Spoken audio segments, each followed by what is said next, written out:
had the introduction of taxes. 20% or whatever I was getting had to be put into this box. At which age was that? I've never seen any institution teaching people how to earn money. Why is it so? Well, I can't speak on behalf of the educational system. Self-awareness is critical. You need to dare to be vulnerable, to identify what are your pitfalls. Start treating your household finances as if it was a business. A household is no different. Level up yourself because then your profit slice is hopefully going to then increase. Sometimes health creation can clash with our religious values and moral beliefs. As a money coach expert, what advice will you have for that person? I rarely buy anything I can't afford. Really? I have a relatively nice car and I saved for 10 years to buy it. You saved? Yeah, saved. You don't go for a loan? I didn't go for a loan, no. Creating wealth with discipline is the topic for this episode. Fiifi welcomes Benjamin Beck, money coach, MOE Certified Professional, entrepreneur and author of Grow Your Wealth Like a Norwegian. Benjamin, with a massive influence on LinkedIn, has been coaching many professionals and entrepreneurs on finance and wealth creation. If you've ever wondered how to turn consistency into finance freedoms, this episode is for you.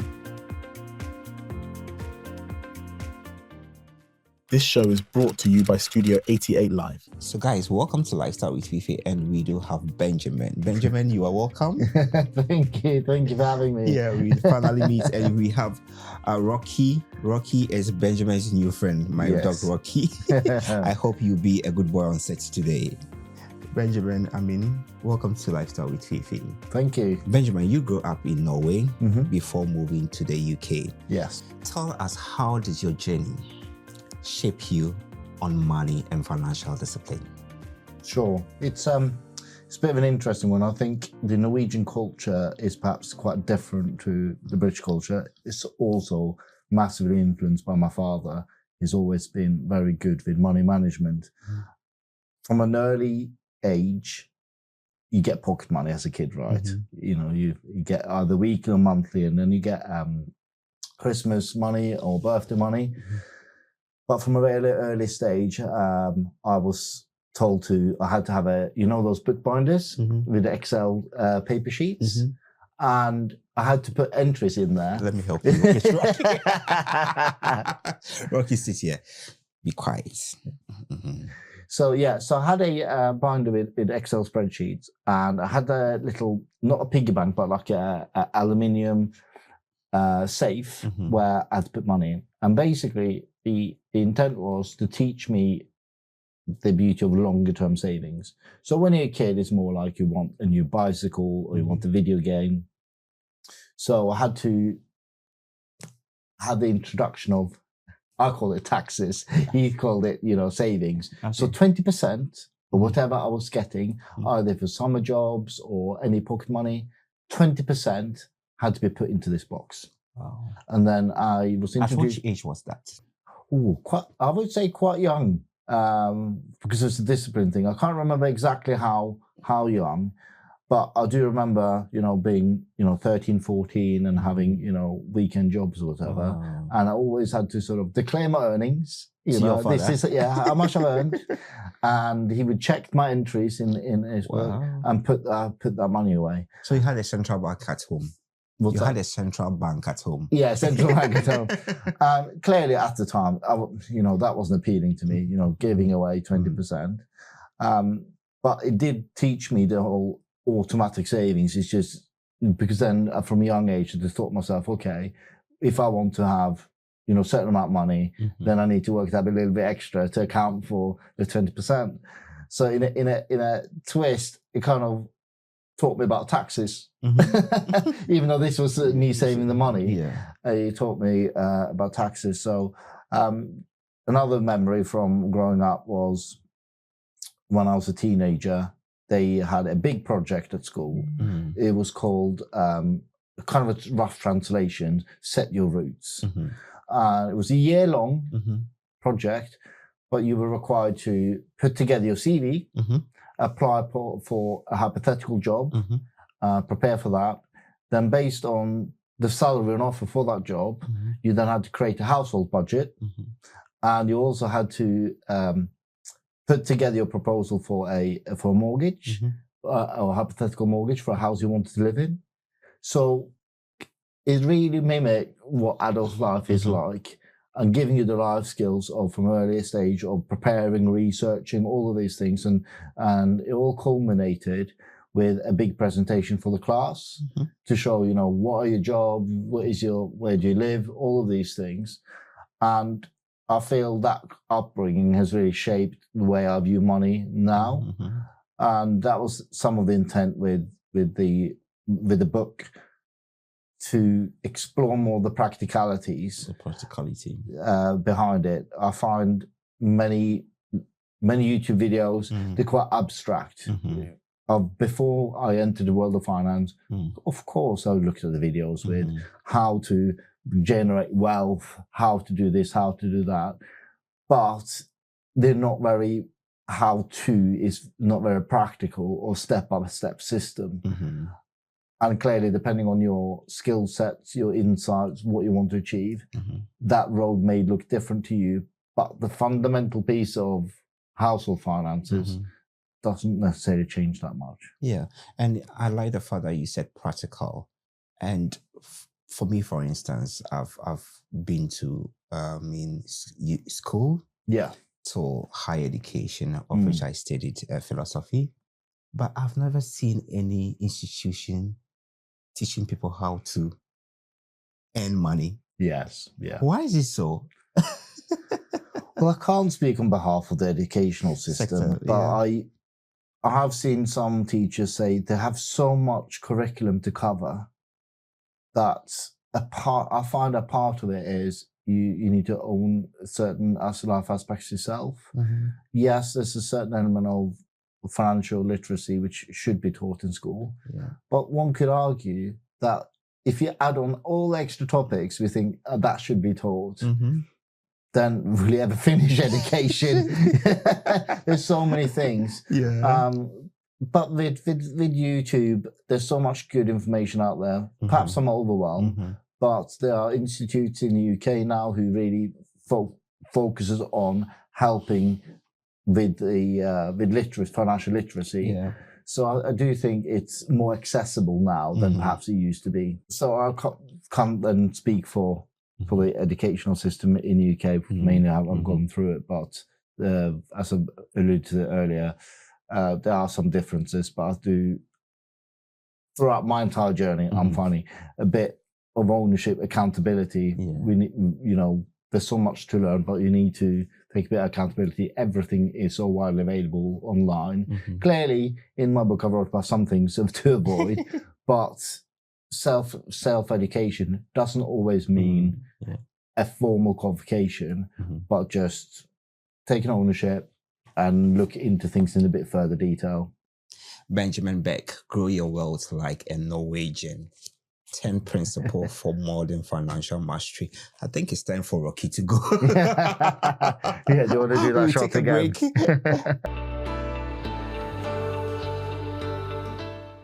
So guys, Rocky had to go and eat his, lunch. So we continue with the interview. And Benjamin, I purchased your book. Thank you. Yeah, appreciate that. I'm done with chapter 1, chapter 2. Yeah. But I'm loving it. It's Benjamin Beck, Grow Your Business Like a Norwegian, 10 Principles for Modern Financial Mastery. It's on Amazon. And do you have any other platform that's... It's self-distribution, so available. No, self-published, sorry. Yeah. So it's available on Amazon for just £15. Yeah. What's your motivation for coming up with this book? Yes, it's an interesting one. So I quite like projects in my life, and having milestones to tick off. And within my kind of financial services, the field, there's quite a few people who's published books, and I found myself during networking and just general daily conversations, people asking me about work, and I kept running through the same principles over and over. And I thought, how about I just package it all up, and those who want to kind of stay within their own space but a bit curious, they can purchase the book. Hopefully it will have some impact if they take action, but it's just making it a bit more available. And what I wrote about in the book as well is why read it, right? You know, if all the information is so available, there's so much information out there on YouTube. Yeah, because when I was trying to do my content, I told my editor that don't get so much details from this book because this book is really, really good, guys. Get it and you get to know much about money. It's not theory, much practical from day-to-day savings, of which we are going to go into details as the conversation goes on. Yes. So, I mean, you can go on. Yeah, so it takes you from the very beginning, so you can apply it to yourself, what to do here and now, and walk you through the different process and different elements of your personal finances to get in place. Okay, so like for me, I just came to you as a money coach. What would be the first advice will you give to your clients when they come to you? It's a common question. The first kind of call is more of a screening call to find out what you're looking to get out of the coaching, because it's not for everyone. For instance, if you are a multimillionaire, it may not be the case that I can help you because your needs or problems may be too complicated for my offering.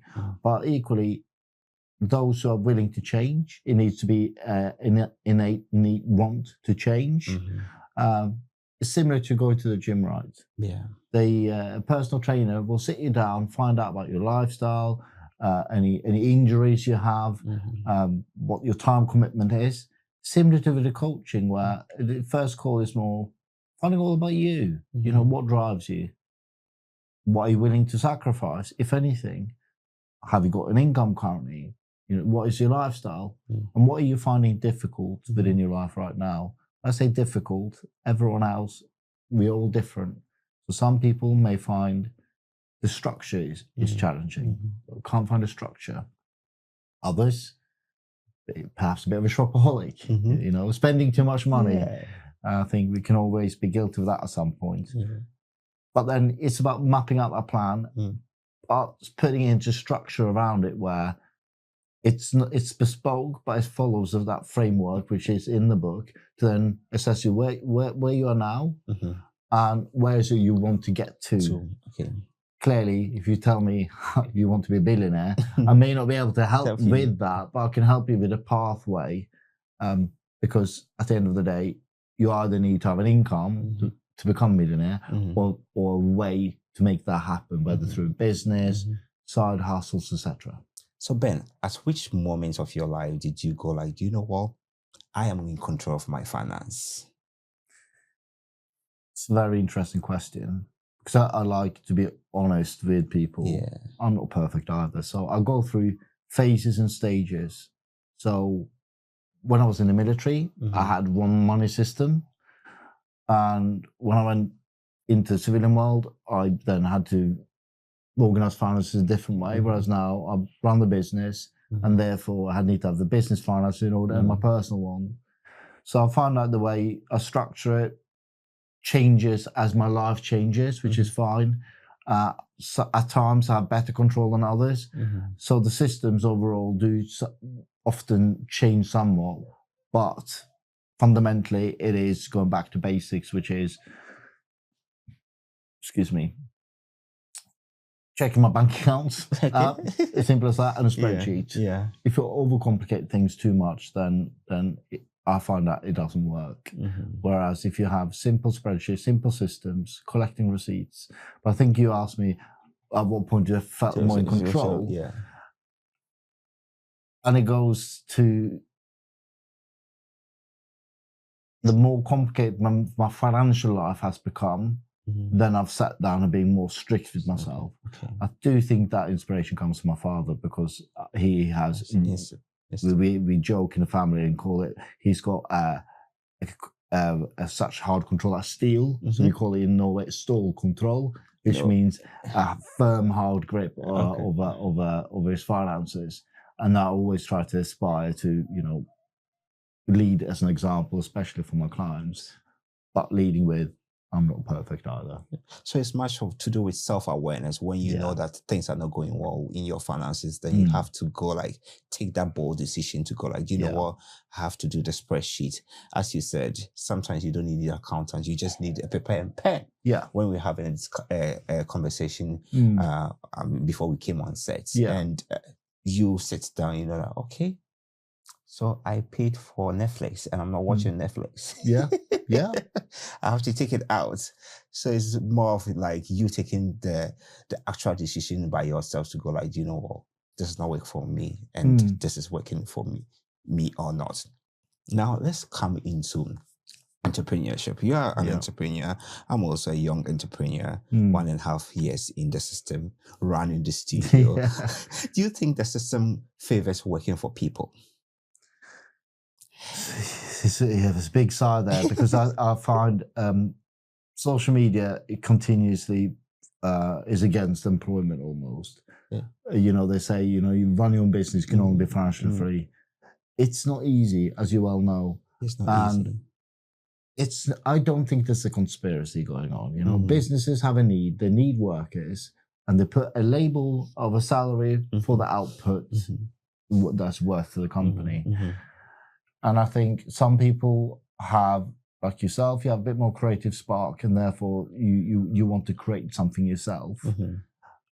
Whether the system favors that or not, I think it's just the market decides, right? If you have a good product or service, by default, the market will purchase and it becomes a success. But the two skill sets are different. So if you're employed, you will face a Monday morning meeting or sales meeting or whatever with a manager. You will have targets to hit, and it's stress, right? But to be honest, you have your secured money at the end of the month, unlike being an entrepreneur that you have to think, how am I going to get clients in and out? So you think the system is just the way it is? It's the best way to describe it. The alternative, of course, is if you're self-employed, there's no manager, there's technically no structure unless you put structure in place. You have all the freedom, but guess what? Your KPIs or your performance measures are, can you pay your bills? You know, do you want to grow? How do you do these things? And some people go through phases. You know, a business can be successful and then the market changes and they go back into a job. And if you lessen the pressure and just think, don't forget what other people think about that, just follow your journey, your trajectory. It's okay if a business fails. At the end of the day, no one is paying your bills for you, right? So it's whether the system favors employment or if it's rigged, it's not. At the end of the day, when your studio grows, you'll have an actual need to hire, which you'll put a salary on, but that's based on how much money the studio produces. You'll have to have profits and everything. So to them, for someone to come in and work for you and say, "Oh, employment is a scam," no. You have a need for someone with a certain level of expertise, which you pay money for because based on the output and the skill sets. And you made mention of following your dream, your intuition. I quite remember when I was starting my business and I was watching a lot of entrepreneurship videos and they were like, get a model, follow someone. But it got to a time that I was like, you know what? I'm following someone that I don't know his strengths, his weakness. I decided to do it with my own authentic self. That was self-productivity because I knew that, well, I can't deal with harsh reality of stuff. I want to do it with my own my own step by step.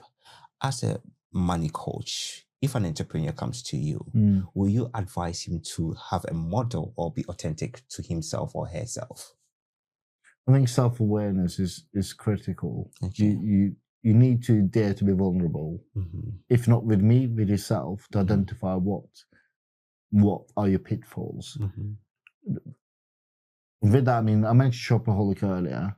So you may have really good control of your finances, but let's say you find out during certain periods of your lifetime, whatever, you suddenly go a bit mental online and you order lots of stuff. If you have accounted for that in your money budget, that's fine. But if not, you can destroy it with a shopping rage, undo a lot of the good work. So just being kind of self-aware of where you're spending your money, and there's no harm in spending money as long as it's intentful spending. So you've already accounted for it. So for instance, coming up to Christmas, if you've accounted for the fact that you're going to spend X amount of money on presents and you're going to treat yourself, and that's accounted for, don't feel guilty about spending that. Yeah. It's a lot of guilt attached to the money topic. One thing that holds people back is fear. We delay. Me, for instance, I had the fear of being an entrepreneur, trying to start my own business, because I had the fear of, can I pay my bills? But the talent was there, but it was like the unknown. Yeah. Sometimes the fear will always block us from taking bold steps in our financial breakthrough. Yeah. What advice do you have as a money coach? What's alternative? Yeah. What's alternative? Yeah. Are you going to stay in that situation? No. Or would you like to have control? I would like to have control. So the first step is getting the control back. And sorry, that was a bit sort of an obvious statement, but it's literally just sit down and make a conscious decision, execute, take action. Throughout life, you'll always have fear of the unknown. For instance, for your viewers, I could decide I'm too scared of coming on the podcast, but go and do it. It's only going to give you more experience, make you more competent, and in terms of your finances, the alternative is living the rest of your life in borderline fear of money. Yeah. But if you sit down and get the control, then the day-to-day, you have a bit more peace. Let's say you have a strict budget, but it's always nice to go for a meal, isn't it? Yeah. You know, with a friend or with family.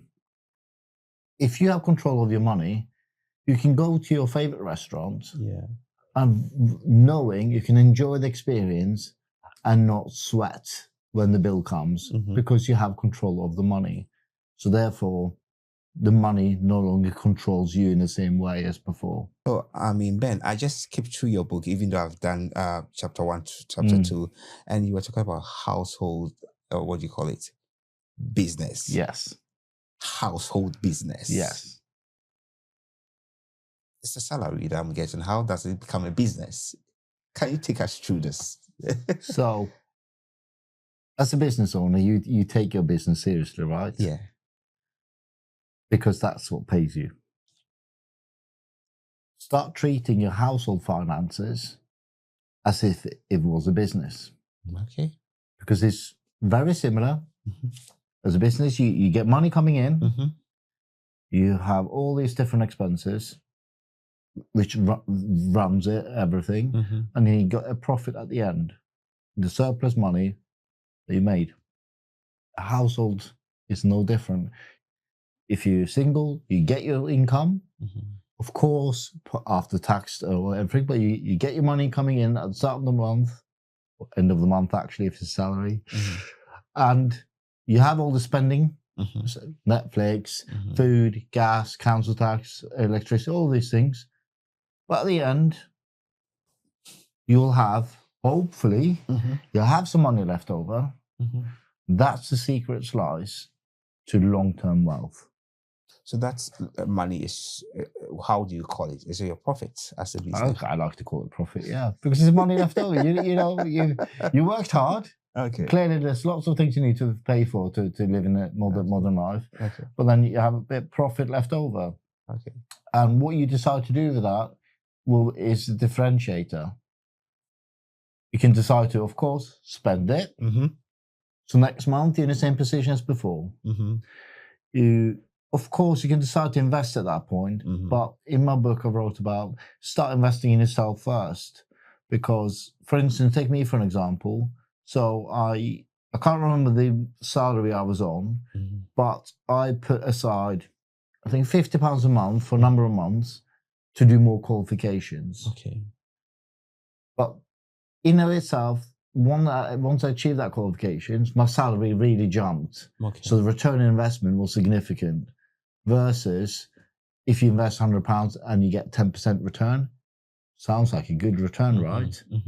Well, in actual money terms, it's not that great. So you advise someone to use his or her income, profits, to invest in himself or herself before he can go out to do any form of investment in the bank or something like that. That is leveling up. You should level up yourself. Yeah, level up yourself because then your profit slice is hopefully going to then increase. So rather than, let's say you upskill yourself, you get a side hustle, you become a bit of an expert. We're talking on a podcast now. So let's say you upskill yourself to become an editor. So you can start doing, projects for other people, making more money on the side, which increases your profit slice. When it gets to that stage, then there's more money to invest. Yes, Stevie's talking about stock markets and stuff, but it's much more powerful to invest £200 a month. Okay. Because you can, let's say, also afford to invest that because your profit slice is bigger because you upskilled yourself. And the money can also be used to start a business. For the profit slice, the main intent, growing the profit slice first, increase how much you have left over because you can be a high earner on 100 grand. But if you have nothing left at the end of the month, you haven't moved a needle. So that the profit slice needs to grow bigger. So either reinvest in yourself or in something that will grow the profit slice, as a business or a side hustle. The answer isn't always become an entrepreneur. Okay. Not always. Not always. I like that advice. Not always to become an entrepreneur. I mean, you can work for someone and still make it, of which probably even when I was working for someone, I was able to make more savings than now that I'm working for myself. To be honest. I mean, let's come to the next question. Money is the root of all evil. Is a misquotation of 1 Timothy 6:10 from the Bible, which actually states, the love of money is the root of all kinds of evil. I know your clients some may be religiously, have strong religious beliefs and even moral beliefs or values. Sometimes health creation can clash with our religious values and moral beliefs. As a money coach expert, if a client comes with this problem that, do you know what, my creation of wealth is clash with my religious values, what advice will you have for that person? Of course, you need to be careful where you tread there because I understand people have deep religious beliefs. But fundamentally, let's say you really value the local church community and you don't believe in making money because you view that as something evil. But a church runs by charitable donations, or community group needs money to put on events and stuff.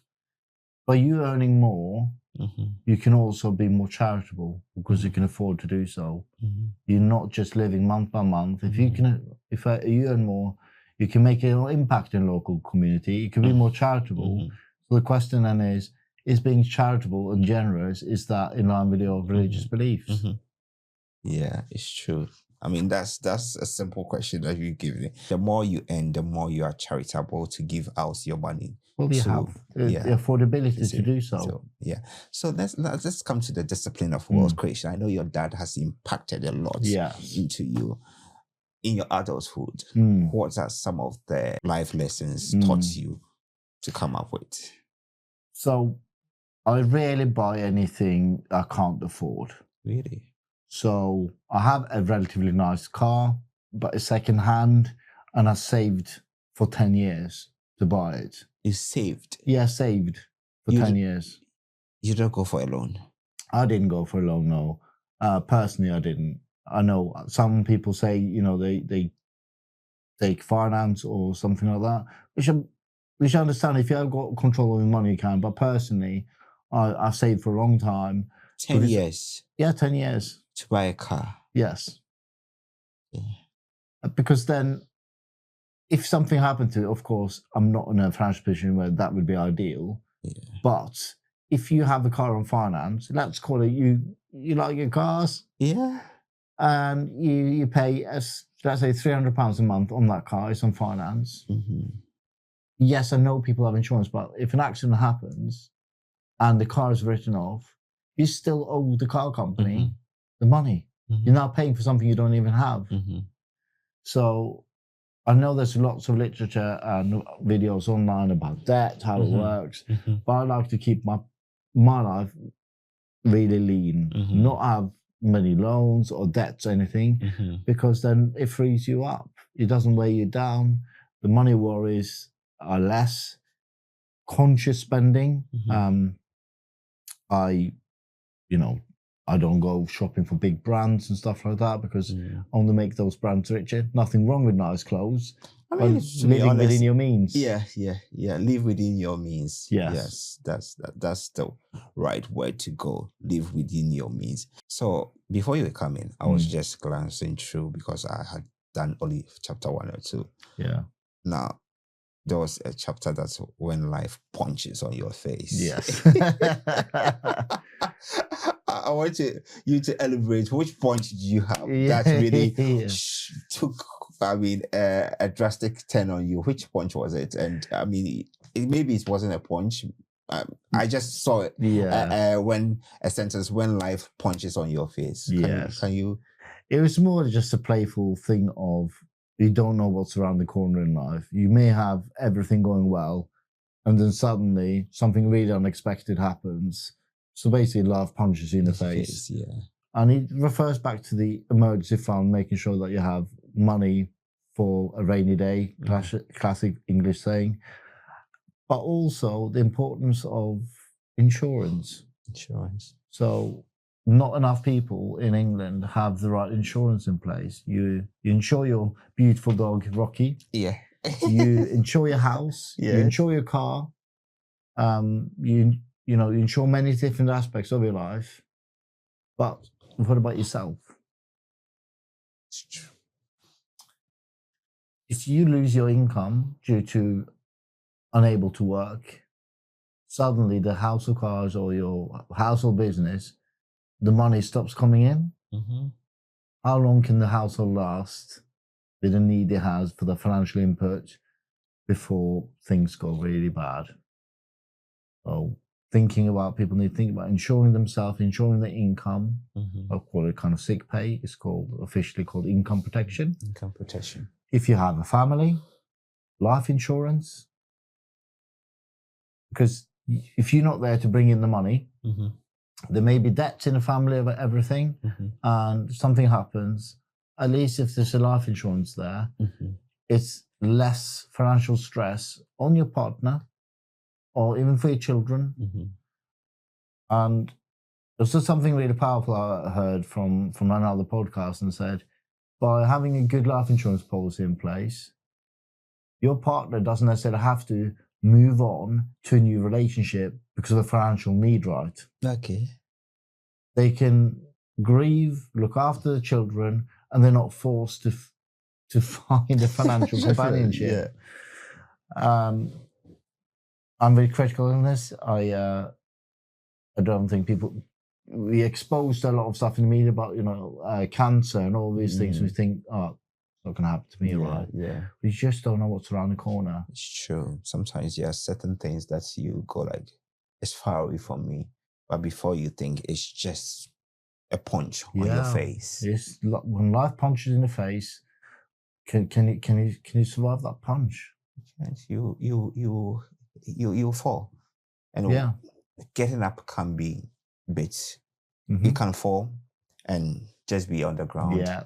And sometimes, if you're lucky, you can rise. Yeah. But the rising up too will take time, of which, if you had all these things in place, we would have prevented you from that punch. Yeah. And that's a good, I would like to read it. Yes. So guys, Benjamin Beck, Grow Your Wealth Like a Norwegian, 10 Principles for Modern Financial Mastery. Yes, this is the book.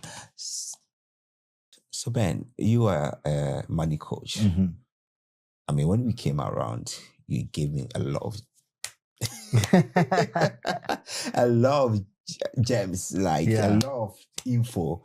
I was like, wow, I need to put these things into place. Yeah. So, which was free for me. And I think it's something that's a lot of people need to know. Probably, I thought I knew, but listening to you, we were able to pick on a lot of things when you came around. Have you insured this? Do this? Have you done this? Yeah. And even apart from that, you were even giving great business ideas because wealth creation is not just it's broad. Yeah, it's very broad. Yeah. Why is it necessary that as individual we need a money coach in our life? One could argue not everyone needs one. Yeah. That's the thing. And I did not think I needed one until you started picking one or two things, and I was like, wow, I need one. Yeah. So I think every coach is different from the training they've had, the background they've had themselves. So it's important to have a conversation to find out exactly what it is they can do for you. I take a very practical approach. I'm non-judgmental, but I take a practical approach. So step by step, mapping out your finances. When I say mapping out, I literally mean at times a piece of paper, write down your bank accounts, what the values are, how much you're spending, and putting a plan in place. So a picture paints 1,000 words. Help you generate the financial plan, the practical steps of what's in your life, how much does it cost, and looking at where do you want to get to. With that comes accountability. So I love the gym analogies, I really do, and I do apologize. But once you get set up with a training program for a personal trainer, off you go. Go train. First week goes by, second week, third week, it's hard getting out, but all of these things is difficult to do. But if you don't have an accountability partner then to relatively check in with you, then most people don't say, oh, I'm finding this an issue, or let's say you have an injury in a gym, you can't use that machine. But unless they're told and they can adjust the plan, you're not going to get those results. So having someone there, so let's say spending is an issue for you, spending on silly things is an issue for you, then in 2 weeks' time, you're having a catch up with your coach, and you showing, as agreed, because that's the terms of you agreed for the coaching, show what you spent money on. There is no getting away from the fact that it's not going to be a good meeting because you're not following your program. And the program isn't for my benefit. It's for your benefit. It's for your benefit.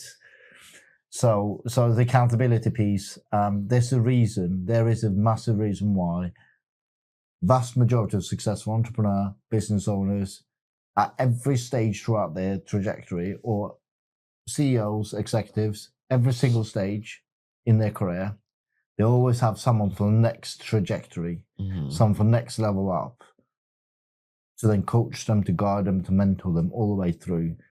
Often they also have someone they coach and mentor down, because there's a good way of implementing learning yourself is teaching someone else. And the more I get exposed to the business world and speak to people, the more I realize they have a life coach, they have a business coach, they have a personal trainer. So every single area of their life, they almost outsource it to get optimization and perfect expertise for that particular area. I quite remember when we were trying to fix this whole podcast, I was like, Ben, can we do it this evening? You were like, unfortunately, you do have this activities that you are doing, of which I appreciate it a lot, because when it's come to world creation, connection, sometimes we forget about ourselves. Okay, we are just going with the flow. But I think you are a bit structured in your what do you call it, your activities. This time is this, I've structured it, I must go with it. What advice will you give to someone who is more of like, when it's come to not structured and goes with the flow, in terms of work creation, and goes like, okay, yeah, I must go this, I Yeah. must go get this connection. You get me? And Yeah. things, and we forget about our healthy life, because this is a lifestyle channel. Sure. Yeah. So I actually wrote a post on LinkedIn about something I've experienced lately, and it really resonated with people, which is entrepreneurs and business owners and high performing executives are always talking about time management. But for me, I find sometimes time management doesn't help, because you may have put in a diary to do work, like family time, whatever, certain times of the week or day, but you don't have the energy. Yeah. So I've started to think of my week in terms of energy management.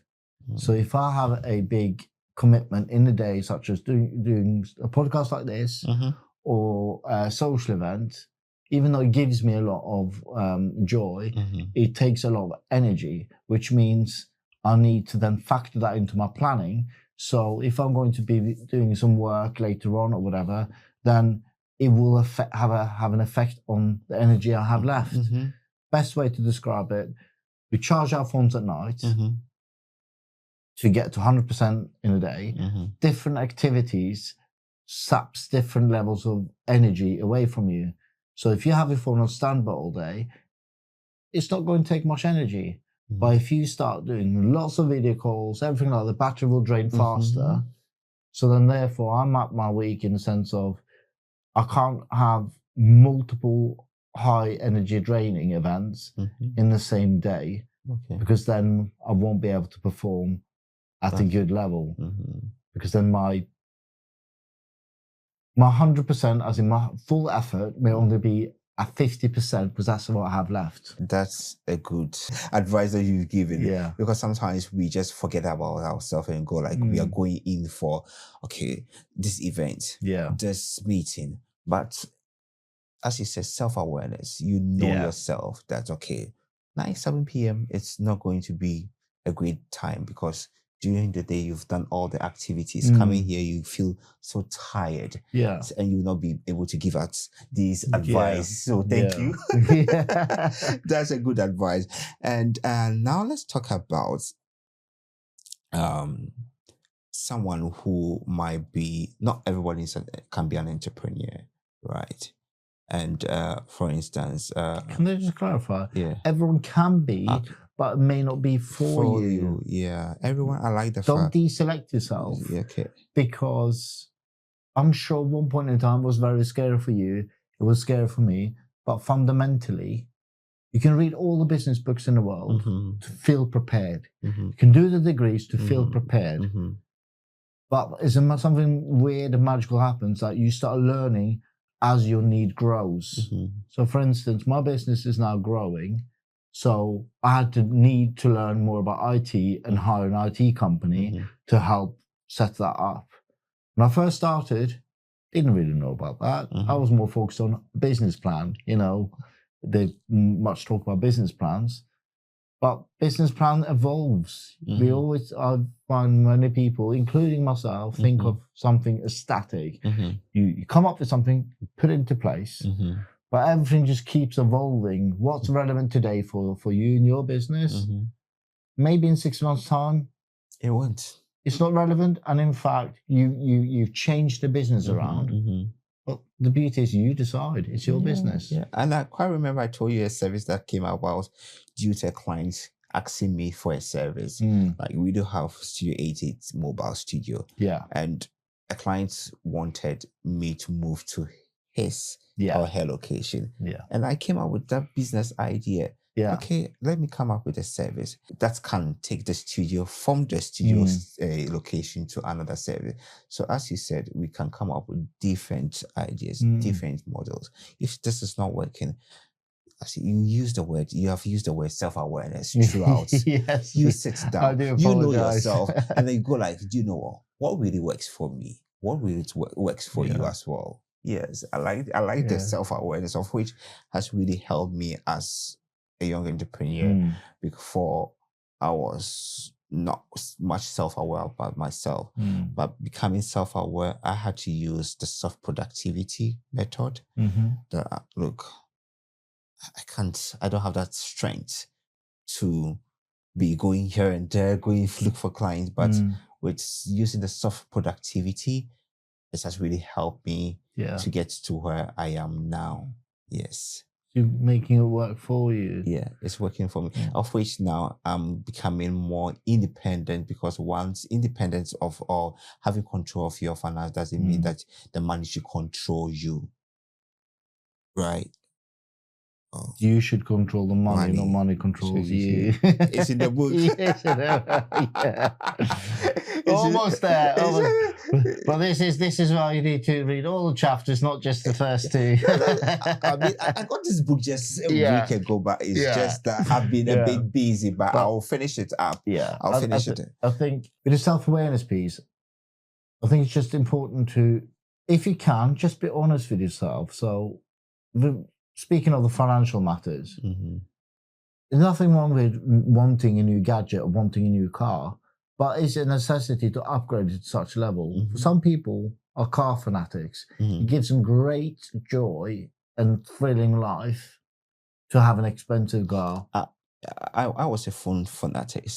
Every iPhone I was upgraded until iPhone 14, 15. I was like, I'm done. Yeah. I go like, I'm done. Yeah. I don't need it.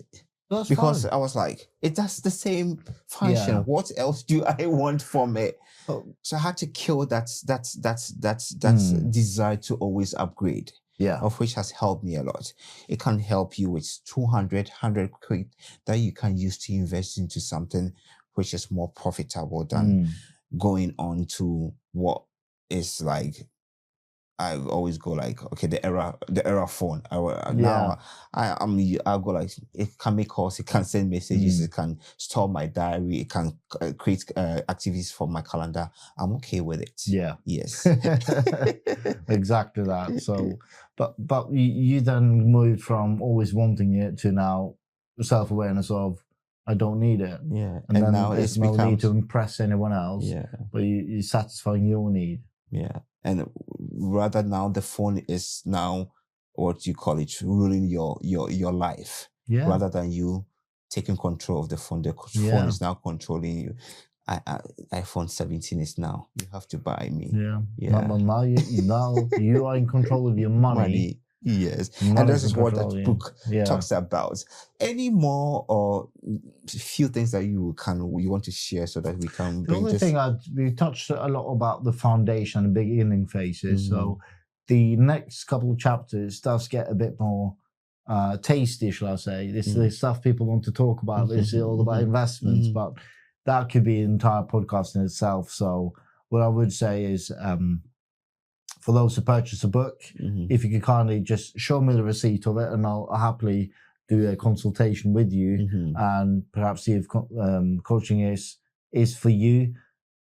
But yeah, if people send me a receipt, so you see they've made a commitment to start their journey, then I can, depending on how many people do it, but in reasonable numbers, if someone sends me the receipt that they purchased the book, then I'll happily jump on a call, because that shows me that you have a commitment to make a change yourself and change the trajectory.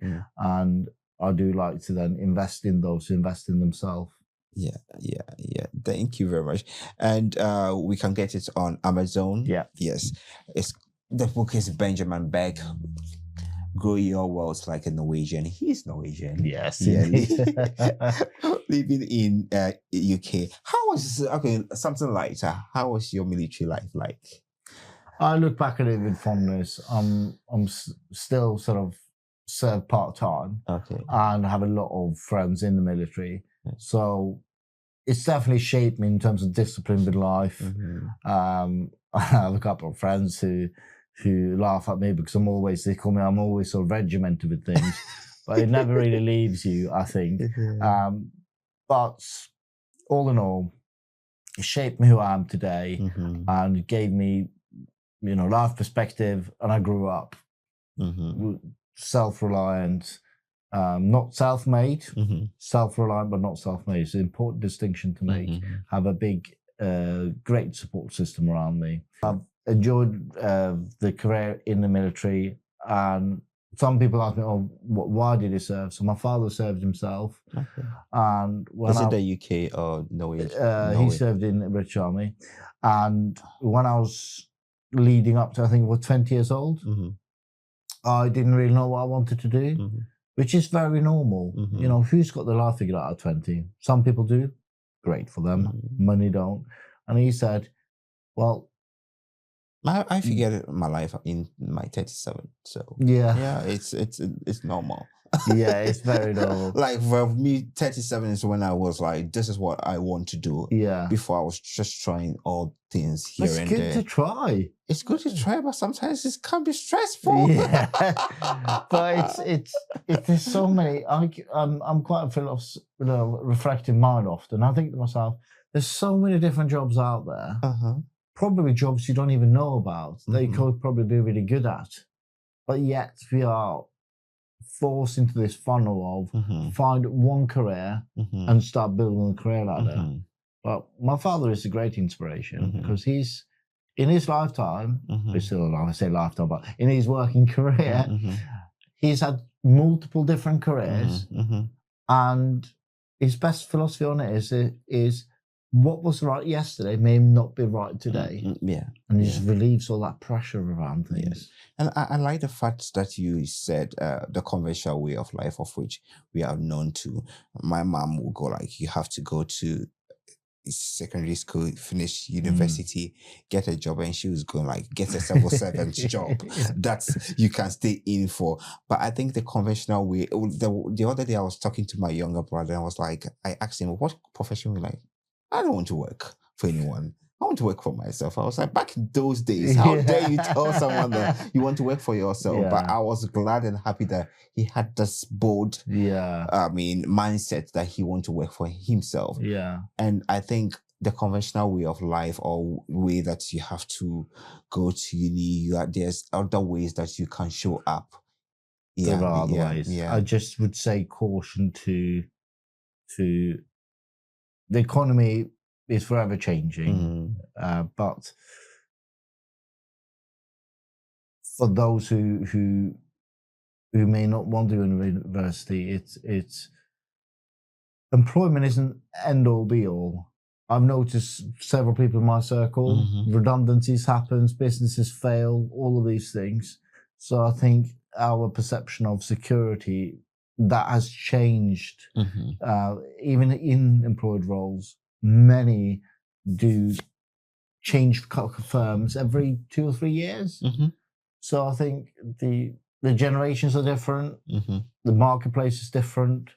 And I like to follow an entrepreneur called Gary Vaynerchuk. He's massive out there. And okay, if you fail with self-employment or a business, just get a job done. I know it's getting a job is difficult, but what's more difficult to continuously try to get a job, and once you try that, try new things. Experiments. Experiment, yes. And you figure it out. You will, you'll learn so much more. So, but the people ask me, so, why write a book? And it's going, well, I like projects. And what have I learned from it, just to explain to the podcast, is actually not as easy as, AI can write it. So when you go on Amazon Kindle, you then start having to learn about formatting, how to write it, in a certain way. You then clearly need to have some interesting content, because you're actually asking people buy it. You need to have something to say, something of value.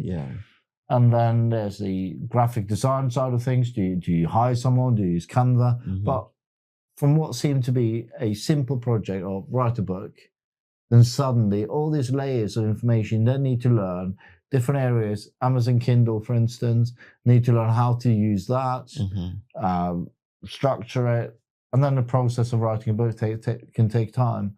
So for every single thing in your life that you decide, try a bit of that, You start learning so much more. Yeah. And this is kind of what I mean with self-development. It's a big title or a big word, but it can just mean, you know, be curious, explore. Yeah. Okay. Yeah. I like the word be curious, explore. Yeah. And it's been a great, those fingers. it's been a great close to 1 hour session with you. And I know much of the details. This was just the surface. I would say. And you also give a lot of, you have your newsletter on LinkedIn, yes, of which is on the screen, guys. It's been displayed on the screen as we were talking, so you can connect with him on LinkedIn. He has over a lot of connections, and he's been helping a lot of business entrepreneurs. Like just 1 hour, he has given me a lot of ideas as to how I can show up in my business. Amazing. I'm glad. Thank you very much. You're very welcome. Thank you for having me on. It's been a pleasure. Thank you very much.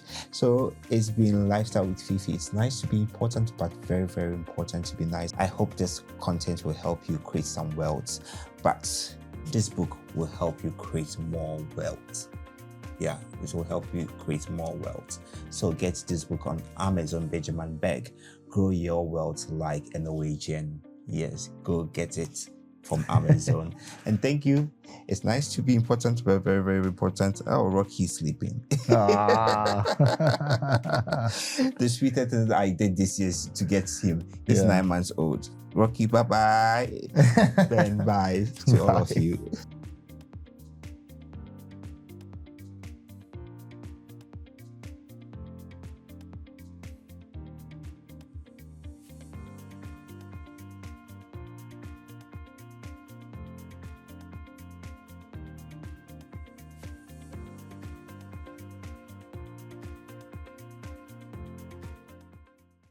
This show was brought to you by Studio 88 Live.